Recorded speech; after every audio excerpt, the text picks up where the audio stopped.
Hello दोस्तों, welcome to NCERT M point. तो friends, आज हम बात करेंगे पॉलिटेक्निक एंट्रेंस के फिजिक्स और केमिस्ट्री के 50+ क्वेश्चन। और ये ऐसे क्वेश्चन होंगे कि एग्जाम में आपको यहीं से ही क्वेश्चन देखने को मिलने वाले हैं। तो आइए स्टार्ट करते हैं। तो फर्स्ट क्वेश्चन है, वायु में धमनी का लगभग वेग है। तो आप बताइए मुझको कितना है कमेंट करके। ऑप्शन ए 330 मीटर पर सेकेंड। पराश्रव्य जो तरंगे होती हैं वो क्या है? तो ऑप्शन सी सही है। श्रव्य आवर्ती प्रसार से उच्च आवर्ती वाली ध्वनि तरंगे, मतलब सुनने वाली जो तरंगे हैं उनकी आवर्ती से और ज्यादा हाई फ्रीक्वेंसी वाली ध्वनि तरंगे। तो ऑप्शन सी सही है। पराश्रव्य तरंगे, ऑप्शन सी सही है। ध्वनि प्रदूषण की यूनिट क्या है? तो ध्वनि प्रदूषण की यूनिट डेसिबल है। ध्वनि की भी यूनिट क्या होती है? डेसिबल ही होती है। इसी द्रव्य की वाष्पन दर निर्भर करती है द्रव के तापमान पर, चारों ओर के वायु के ताप पर निर्भर करती है, द्रव की सतह के क्षेत्रफल पर निर्भर करती है। तो ऑप्शन आप बताइए। ऑप्शन डी सही है। उपरोक्त सभी पर द्रव की वाष्पन जो दर होती है वो निर्भर करती है। विद्युत परिपथ में संधारित्र जो कैपेसिटर होता है या कंडेंसर होता है का प्रयोग किया जाता है। तो आपका ऑप्शन जो सही है वो है सी ऑप्शन, विद्युत आवेश के संग्रहण हेतु। तो विद्युत परिपथ में संधारित्र का क्या प्रयोग होता है? विद्युत आवेश के संग्रहण को क्या करता है? संचित करने का काम करता है संधारित्र। आगे क्वेश्चन है, निम्नलिखित में से अर्धचालक कौन है? तो निम्नलिखित में से अर्धचालक है आपका सिलिकॉन। ऑप्शन सी सही है। संचयक बैटरी में कौन सी धातु इस्तेमाल की जाती है? जो संचयक बैटरी होती है उसमें कौन सी धातु इस्तेमाल की जाती है? सीसा। और मैं आपको बता दूं, जो संचयक बैटरी होती है उसमें जलीय विलयन H2SO4 एसिड का यूज किया जाता है। ठीक है, आगे चलते हैं नेक्स्ट में।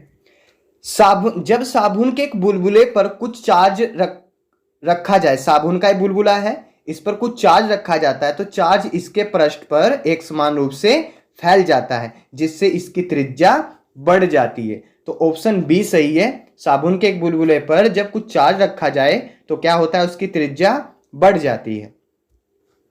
निम्नलिखित में से कौन सी युक्ति विद्युत ऊर्जा को यांत्रिक ऊर्जा में परिवर्तित करती है?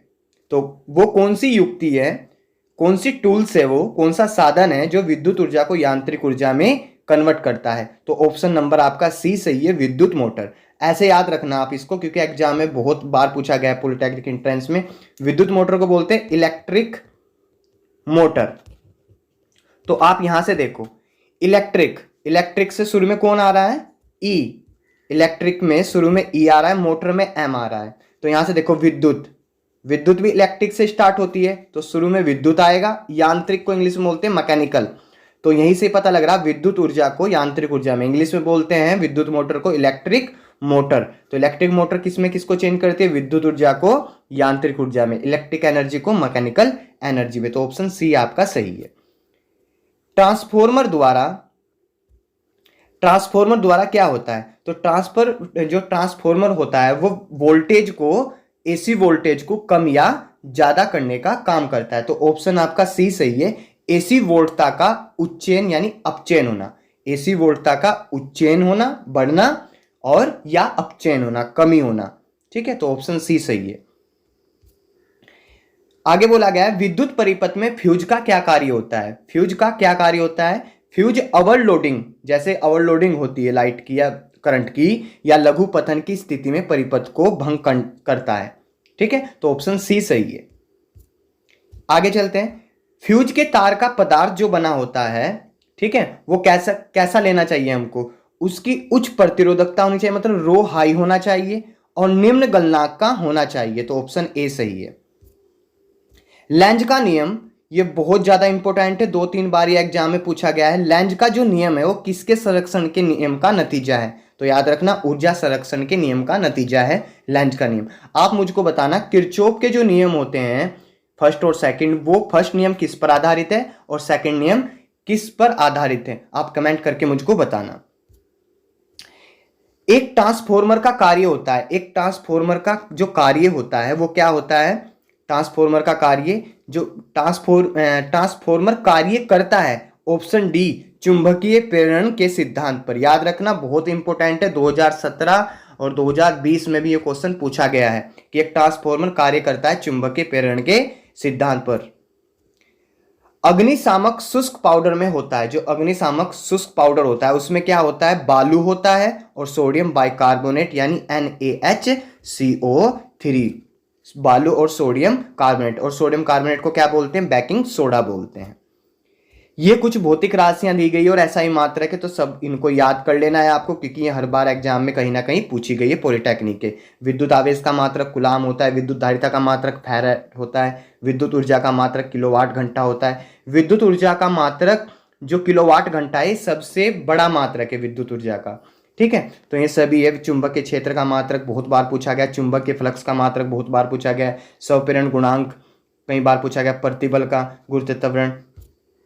आगे बात कर लेते हैं, चुंबकीय क्षेत्र को उत्पन्न किया जा सकता है। तो चुंबकीय क्षेत्र को कैसे उत्पन्न किया जा सकता है, एक गतिमान आवेश द्वारा भी कर सकते हैं और एक परिवर्ती विद्युत क्षेत्र के द्वारा, मतलब कोई आवेश गतिमान है किसी बल के कारण, ठीक है, या हम विद्युत क्षेत्र को चेंज करके भी चुंबकीय क्षेत्र को उत्पन्न कर सकते हैं। तो ऑप्शन डी सही है, ए और बी। पूर्ण सूर्य ग्रहण में सूर्य का कौन सा भाग दिखाई देता है, तो किरीट, जिसको बोलते हैं कोरोना। पूर्ण सूर्य ग्रहण में सूर्य का कौन सा भाग दिखाई देता है, किरीट, कोरोना। समतल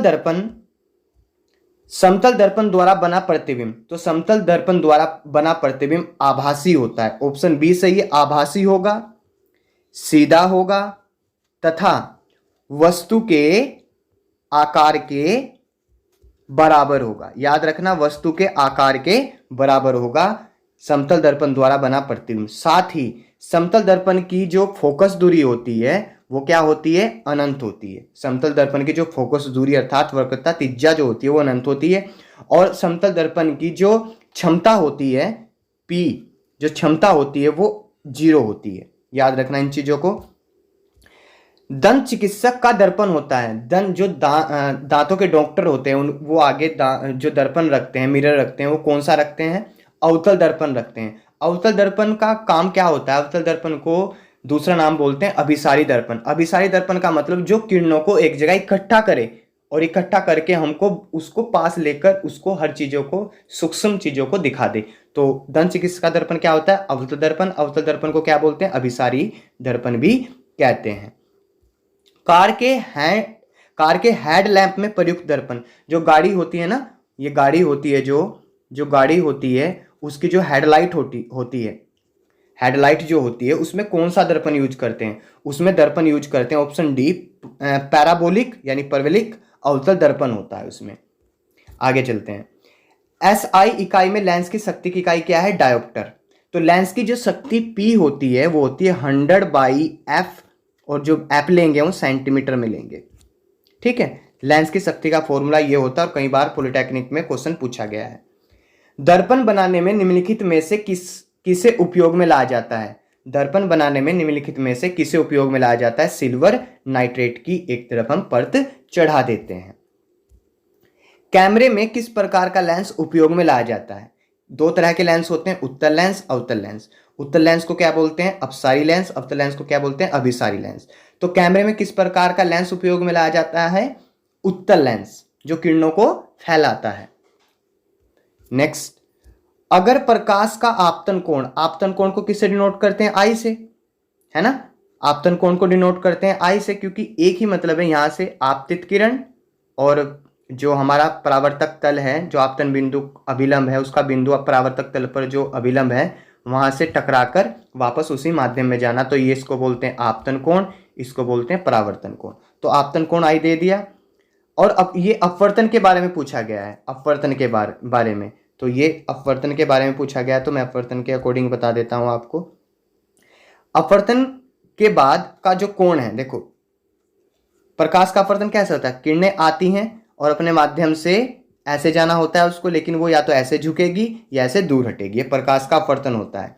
इसमें क्या होता है, स्नेल का नियम होता है। स्नेल का नियम जो होता है n बराबर होता है sin I upon sin R।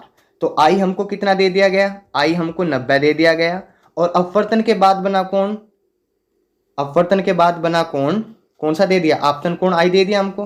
अपवर्तन कोण कितना दे दिया हमको 30 डिग्री, तो साइन 30 डिग्री सॉरी साइन 90 और साइन 30 डिग्री वैल्यू रखना, इनमें से एक ऑप्शन आपके सामने आ जाएगा। ठीक है, कमेंट करके बताना आंसर आप। आगे बात कर लेते हैं, किस कारण से हवा का बुलबुला पानी के अंदर चमकता नजर दिखाई देता है। बहुत इंपॉर्टेंट है, हवा का बुलबुला पानी के अंदर चमकता नजर आना, हीरे का चमकना, ये सभी किस पर आधारित है, पूर्ण आंतरिक परावर्तन पर। तो ऑप्शन डी सही है आपका। किस रंग का तरंगदैर्घ्य कम होता है, तो किस रंग का तरंगदैर्घ्य कम होता है, बैंगनी रंग का तरंगदैर्घ्य कम होता है, लाल रंग का तरंगदैर्घ्य ज्यादा होता है। किस रंग का तरंगदैर्घ्य कम होता है, बैंगनी रंग का तरंगदैर्घ्य कम होता है, लाल रंग का तरंगदैर्घ्य क्या होता है, ज्यादा होता है। जिसकी तरंगदैर्घ्य जितनी ज्यादा होगी उस कलर का जो रंग होगा, उस रंग जो कलर होगा वो उतना ही कम प्रकीर्णन करेगा। तो बैंगनी रंग की तरंगदैर्घ्य कम है तो इसका प्रकीर्णन बहुत ज्यादा होता है, इसलिए आकाश का रंग नीला दिखाई देता है। और लाल रंग की तरंगदैर्घ्य ज्यादा होती है, इसका प्रकीर्णन कम होता है। ठीक है, आगे चलते हैं। पानी में हवा के बुलबुले के जैसे कार्य करेगा, बहुत इंपॉर्टेंट है। पानी में हवा का जो बुलबुला है वो कैसा कार्य करेगा, अवतल लेंस की भांति कार्य करेगा। आगे देख लेते हैं, ऑप्टिकल फाइबर जिसको बोलते हैं प्रकाशिक तंतु, ऑप्टिकल फाइबर सिद्धांत पर कार्य करता है। ऑप्टिकल फाइबर किस सिद्धांत पर कार्य करता है, कुल आंतरिक परावर्तन के कारण। एलईडी का पूर्ण रूप क्या है, तो एलईडी का फुल फॉर्म क्या है, तो एलईडी का लाइट इमिटिंग डायोड। तो ऑप्शन डी सही है। दो वस्तुएं हैं H1 और H2 ऊंचाई की, एक वस्तु हो गई एक दूसरी वस्तु हो गई, इसकी ऊंचाई H1 है इसकी ऊंचाई H2 है, एक साथ छोड़ी जाती हैं। दो वस्तुएं हैं H1 H2 ऊंचाई से एक साथ छोड़ दी गई हैं, उनके पृथ्वी पर पहुंचने में लिया गया समय में अनुपात क्या होगा। अपन को ये पता है, समय का अनुपात बताना, S बराबर UT plus half GT square, क्योंकि गुरुत्वाकर्षण त्वरण है तो जी में लेंगे। अब जब छोड़ी है वहां से तो U कितना होगा, दोनों में U प्रारंभिक वेग क्या होगा, 0, तो ये 0 होने पर खत्म हो गया। तो बचा कितना हमारे पास, जो बचा वो बचा S बराबर, हमारे पास जो बचा S बराबर, और S को हम क्या मान सकते हैं यहाँ पर H, तो H बराबर क्या बचा हमारे पास, हाफ GT का स्क्वायर। अब ये तो कांस्टेंट है भाई, G भी 9.8 या 10 होता है मीटर पर सेकंड स्क्वायर, और 1/2 कांस्टेंट है। तो इनको ना लिखकर मैं किनको लिखूंगा, अब मैं लिखता हूं H equal to t square. तो H equal to t square का सीधा सीधा मतलब हुआ कि H प्रोपोर्शनल है टी स्क्वायर के। यदि H प्रोपोर्शनल होगा टी स्क्वायर के तो मैं लिख सकता हूं H1/H2 और T1 का स्क्वायर बाई T2 का स्क्वायर। तो यहां से देखो क्या पूछा गया, उनके पृथ्वी पर पहुंचने में लगे समय का अनुपात क्या होगा, T1 T2 इधर जाकर किस में आ जाएगा, अंडर रूट में आ जाएगा, यानी T1/T2 equal to under root H1/H2। तो उनके समय का अनुपात क्या होगा, ऑप्शन नंबर बी आपका सही है, H1/H2 अंडर रूट में। आगे नेक्स्ट देख लेते हैं, गति के समीकरण ये है। पहला गति का समीकरण, प्रारंभिक वेग u, एक समान त्वरण a, t समय में s दूरी तय करने के पश्चात वस्तु का वेग v हो जाता है। गति का पहला समीकरण वेग और समय के बीच में संबंध बताता है। गति का दूसरा समीकरण स्थिति और समय के बीच में संबंध बताता है। गति का तीसरा समीकरण वेग और स्थिति यानी विस्थापन के बीच में संबंध बताता है। और t वे सेकंड में चली गई दूरी, ये फॉर्मूला होता है। न्यूमेरिकल में आपको क्या क्या याद रखना है, न्यूमेरिकल में यदि मंदन है तो त्वरण का मान ऋणात्मक लेना है। यदि पिंड एक समान वेग से गतिमान है यानी उसकी स्पीड नहीं चेंज हो रही है तो a इक्वल टू 0 लेना है। यदि वस्तु विराम अवस्था से चलना प्रारंभ करती है, मतलब वस्तु खड़ी हुई है और वो चलना प्रारंभ करती है, तो उसका प्रारंभिक वेग क्या लेना है, u इक्वल टू 0। और यदि वस्तु अंत में रुक जाती है तो अंतिम वेग क्या लेना है, 0 लेना है। तो जब भी कोई गाड़ी चलती हुई लास्ट में रुक जाती है तो इसका मतलब अंतिम वेग क्या हो गया, 0 हो गया। ये पॉइंट आपको हेल्प करेंगे न्यूमेरिकल में। तो नेक्स्ट चलते हैं आगे। जैसे क्वेश्चन दिया गया है, यदि किसी पिंड की गतिज ऊर्जा यानी K काइनेटिक एनर्जी 4 गुनी कर दी जाए तो उसका संवेग क्या होगा। तो K और संवेग बोले तो P, K और P में संबंध होता है K equal to P square by 2m, ये संबंध होता है। तो मैं यहाँ क्या बोला गया, 2m तो यहाँ कांस्टेंट है, तो सीधा सीधा क्या बोला गया कि P स्क्वायर किसके प्रोपोर्शनल होगा, P स्क्वायर प्रोपोर्शनल होगा K के।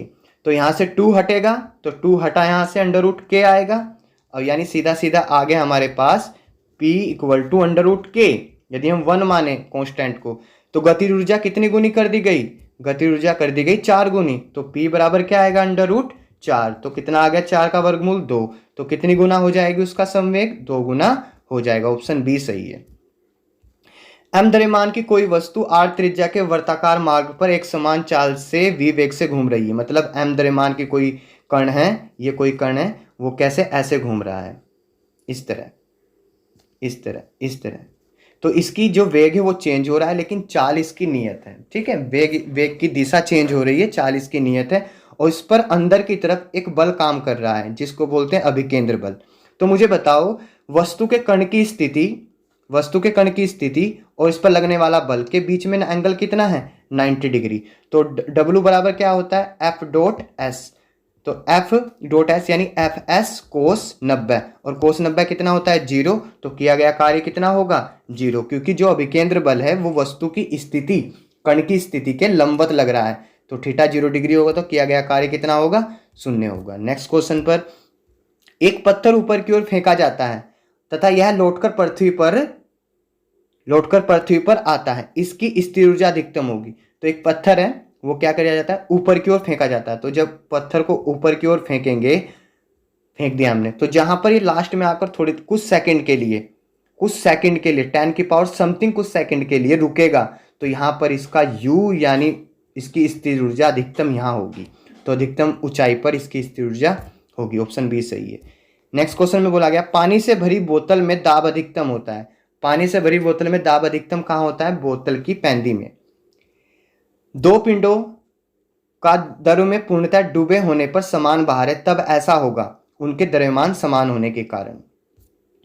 आगे नेक्स्ट चलते हैं, भारी ट्रकों अथवा ट्रैक्टरों के टायर बहुत चौड़े होते हैं, यानी उनका, ताकि वे होंगे सुंदर दिखाई देंगे, दाब उन पर कम पड़े, और तीसरा दाब अधिक पड़े, संतुलन बनाए रखना। मुझे आप एक बात बताओ, P बराबर, दाब बराबर क्या होता है, F/A।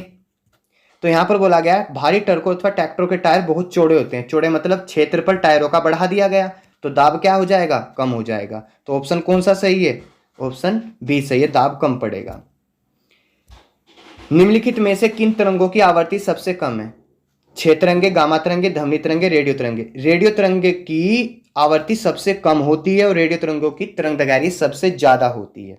ठीक है, आगे चलते हैं।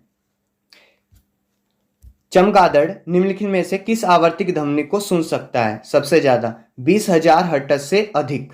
तो ऑप्शन बी सही है। बोयल के नियम में नियत रहता है, बोयल का नियम क्या होता है, P अनुक्रमानुपाती 1/V। तो यहां से PV अनुक्रमानुपाती K, अर्थात PV बराबर K नियतांक। तो ऑप्शन ए सही है।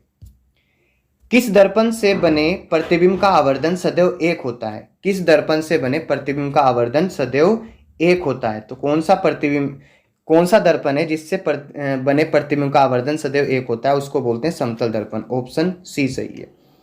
आगे क्वेश्चन है, बहुत इंपॉर्टेंट क्वेश्चन है, 72 डिग्री के कोण पर झुके हुए दो समतल दर्पण, यानी एक समतल दर्पण कुछ ऐसा है और एक समतल दर्पण कुछ ऐसा है, ये कितने कोण पर झुके हुए हैं, 72 डिग्री के कोण पर ये झुके हुए हैं। तो बने हुए प्रतिबिंब की संख्या बताइए। तो मैं आपको बता दूं, 360 डिग्री बाई थीटा, इसको सोल्व करने पर यदि सम संख्या आई तो हम क्या करेंगे, 360 डिग्री में से -1 कर देंगे, यही प्रतिबिंबों की संख्या होगी। कब, यदि सम संख्या है 360 डिग्री बाई थीटा से। यदि 360 डिग्री बाई थीटा सोल्व करने पर विषम संख्या है तो प्रतिबिंबों की संख्या यही होगी जो निकल कर आएगा। तो यहाँ पर कुछ कैसा बोला गया, 72 डिग्री के कोण पर झुके हुए, तो 360 डिग्री बाई 72 डिग्री, तो 5 से कैंसिल हो गया, 5 आ गया। 5 कैसी संख्या है, विषम संख्या है, तो प्रतिबिंबों की संख्या कितनी होगी, 5 होगी। ऑप्शन ए सही है। नेक्स्ट क्वेश्चन पर चलते हैं। यदि दो समांतर दर्पण, एक दर्पण ये है और एक दर्पण ये है, दोनों दर्पण, दो समांतर दर्पण को समांतर रखा जाए, आपस में रख दिया, तो उनसे बनने वाले प्रतिबिंबों की संख्या, इसके बीच में कितने प्रतिबिंब बनेंगे, इसके बीच में प्रतिबिंब बनेंगे अनंत। तो ऑप्शन डी सही है। नेक्स्ट क्वेश्चन पर चलते हैं। एक विद्युत बल्ब को 60 डिग्री पर झुके हुए दो समतल दर्पणों के बीच रखा गया। एक विद्युत बल्ब को, एक समतल दर्पण ये हो गया, एक समतल दर्पण ये हो गया, और एक विद्युत बल्ब को, यहाँ पर एक विद्युत बल्ब रख दिया गया, विद्युत बल्ब रख दिया गया यहाँ पर एक। अब रखने के विद्युत बल्ब को 60 डिग्री के कोण पर रखा गया, 60 डिग्री के कोण पर रखा हुआ, समतल दर्पण के बीच इस बल्ब से कितने प्रतिबिंब दिखाई देंगे? तो वही फॉर्मूला 360 डिग्री बटे 60, तो 6 से 0 कैंसिल होगी, 6 चंग 36। 6 क्या है? एक सम संख्या है, सम संख्या मैंने बताया है। तो जब भी सम संख्या है 360 बटे थीटा जो सम आएगा उसमें से एक माइनस कर देंगे तो कितना मिला? 5। तो ऑप्शन नंबर आपका सही है सी, 5।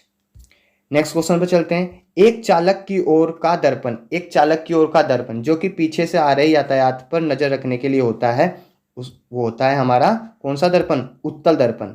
जब आप कार या गाड़ी या मोटरसाइकिल चलाते हो तो उसमें जो दर्पण सामने लगा रहता है, पीछे का जो एरिया देखने के काम आता है, तो उत्तल आता है। यहाँ पर ये जो टेबल दी गई है बहुत इंपॉर्टेंट है। प्रकाश के एक माध्यम से दूसरे माध्यम में गमन से इनके गुणधर्मों में आए बदलाव को नीचे सारणी में दिया गया है। प्रकाश का गमन जब होता है सघन माध्यम से, जब विरल माध्यम में होगा तो वेग में वृद्धि होगी। प्रकाश की आवृत्ति पर प्रभाव, प्रकाश की आवृत्ति अपरिवर्तित रहेगी। प्रकाश के तरंगदैर्घ्य पर प्रभाव क्या होगा? तरंगदैर्घ्य में भी वृद्धि होगी।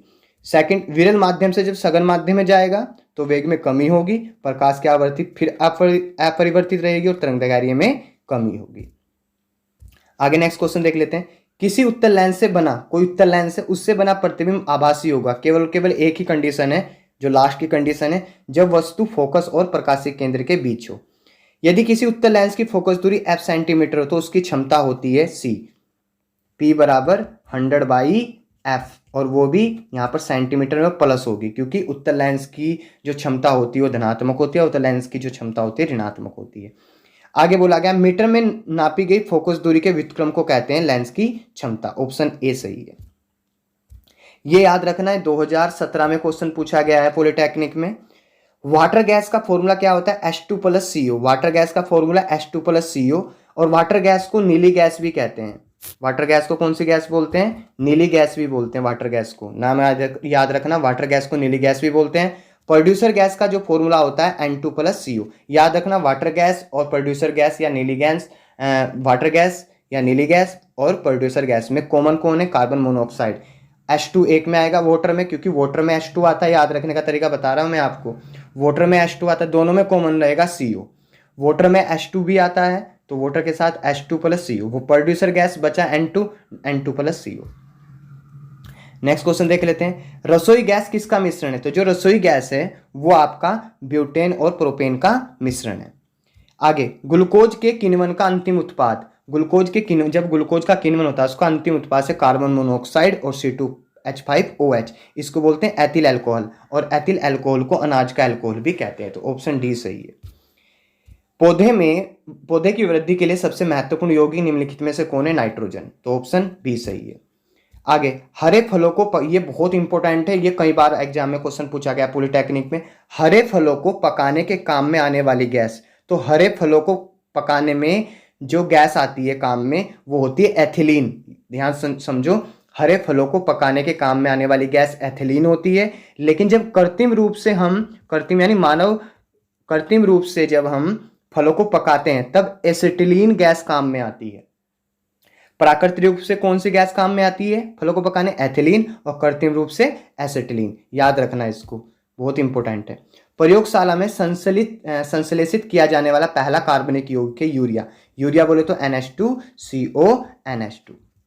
ठीक है भाई, आगे चलते हैं। परिशुद्ध अल्कोहल है, तो परिशुद्ध अल्कोहल 100% प्रूफ, ये ऑप्शन सही है। जल की अस्थायी कठोरता का कारण है, तो याद रखना जल की जो अस्थायी कठोरता का कारण है वो है कैल्शियम बाइकार्बोनेट। और साथ ही सुनो जरा, जल की अस्थायी कठोरता को दूर कैसे किया जा सकता है? तो भुजे हुए चूने से या दूध या चूने से, CaOH के होल ट्वाइस से हम जल की अस्थायी कठोरता को दूर कर सकते हैं। स्टार्च का रासायनिक सूत्र होता है ऑप्शन डी, C6H10O5 का होल N। तो ये स्टार्च का फॉर्मूला होता है। कार्बनिक अम्ल का जो क्रियात्मक समूह होता है सिंगल बॉन्ड COOH, हाइड्रोक्साइड जो अम्ल नहीं है CHO एल्डिहाइड का ग्रुप होता है, और कीटोन ग्रुप ऐसे करके, ऐसे कीटोन का एक ग्रुप होता है। तो याद रखना इनको। मार्स गैस के प्रमुख घटक क्या है? मार्स गैस किसको बोलते हैं? मीथेन को बोलते हैं मार्स गैस। दांत का, बहुत इंपॉर्टेंट क्वेश्चन है, दांत का एनिमल किससे बना होता है? तो कैल्शियम फास्फेट। आप मुझे कमेंट करके बताना कैल्शियम फास्फेट का रासायनिक सूत्र क्या है। तो निम्नलिखित में से कौन सा पौधा घर गैस नहीं है, मतलब ग्रीन हाउस गैस कौन सी नहीं है? तो हीलियम ग्रीन हाउस गैस नहीं है, तो यही ऑप्शन सही है। बाकी मीथेन भी, कार्बन डाइऑक्साइड भी, नाइट्रस ऑक्साइड भी। तो यहाँ पर ये जो मैंने टेबल बनाई हुई है, टेबल बहुत ज़्यादा इंपॉर्टेंट है कि कौन सा जो यंत्र है वो किस ऊर्जा को किस में परिवर्तित करता है। डायनोमा, डायनामा को क्या बोलते हैं? विद्युत जनित्र, जिसको आप जनरेटर बोलते हो। तो डायनोमा क्या है? जनरेटर, जिसको हिंदी में बोल देते हैं विद्युत जनित्र या जनरेटर, डायनोमा। डायनोमा क्या करता है? यांत्रिक ऊर्जा को विद्युत ऊर्जा में बदलता है। प्रकाश विद्युत सेल प्रकाश ऊर्जा को विद्युत ऊर्जा में, प्राथमिक सेल रासायनिक ऊर्जा को विद्युत ऊर्जा में, ताप विद्युत युग्म उष्मा से विद्युत ऊर्जा में, विद्युत हीटर विद्युत ऊर्जा से उष्मा ऊर्जा में, विद्युत बल्ब विद्युत से प्रकाश तथा उष्मा में, माइक्रोफोन ध्वनि से विद्युत ऊर्जा में, मोटर विद्युत ऊर्जा से यांत्रिक ऊर्जा में। तो इन सभी को आप तैयार करके जाना, क्योंकि यहाँ से क्वेश्चन एक बन सकता है। तो आई होप फ्रेंड्स ये क्वेश्चन की सीरीज आपको पसंद आई होगी और अच्छे क्वेश्चन लगे होंगे। और जिन जिन क्वेश्चन का मैंने आंसर पूछा है वो कमेंट करके आप मुझको बताना। यदि आपने अब तक इस वीडियो को लाइक नहीं किया है तो प्लीज़ वीडियो को लाइक भी कर दीजिए, और यदि आपने अब तक चैनल को सब्सक्राइब नहीं किया है तो प्लीज़ चैनल को सब्सक्राइब जरूर कर लेना, क्योंकि हम आपके साथ आपके किसी भी एग्जाम, आपका कोई भी एग्जाम हो उसमें आपकी हेल्प हम जरूर करते रहेंगे। तो फ्रेंड्स आगे आपको जिन बच्चों का उत्तराखंड में पॉलिटेक्निक का कल 26 जून को पेपर है, आज क्या करना है उनको रात के टाइम में 9th और 10th की एक बार साइंस पढ़ लेनी है, केमिस्ट्री और फिजिक्स, जो फार्मेसी के उनको बायोलॉजी पढ़ लेनी है। ठीक है, साथ में ही जिन बच्चों ने 12th की हुई है वो 12th के फिजिक्स के नोट्स जरूर पढ़ लेना। कहाँ तक पढ़ने हैं वो मैं आपको बता दूं, केवल और केवल 9 चैप्टर तक आपको पढ़ने हैं। एक बार देख लेना, सीधे सीधे फॉर्मूले आएंगे वो देख लेना आप, सीधे सीधे नाम आएंगे। ठीक है, तो 9 चैप्टर तक आपको पढ़ना है। प्रत्यावर्ती धारा से पहले पहले आपको पढ़ लेना है सब कुछ। ठीक है, और मैथ के बारे में मैं आपको बता दूं, मैथ में आपको 9th और 10th का कंप्लीट मैथ करके जाना। 11th का निर्देशांक ज्यामिति जरूर करके जाना। ठीक है, तो समुच्चय से भी एक क्वेश्चन बनकर आ सकता है। साथ में लघु गुणक हो गया, तो ये सभी चीज़ें आप करके जाना। ठीक है, 11th की मैथ की बुक में से एक चैप्टर समुच्चय सेट, वो भी करके जाना। तो फ्रेंड्स मिलते हैं नेक्स्ट वीडियो में। Thank you.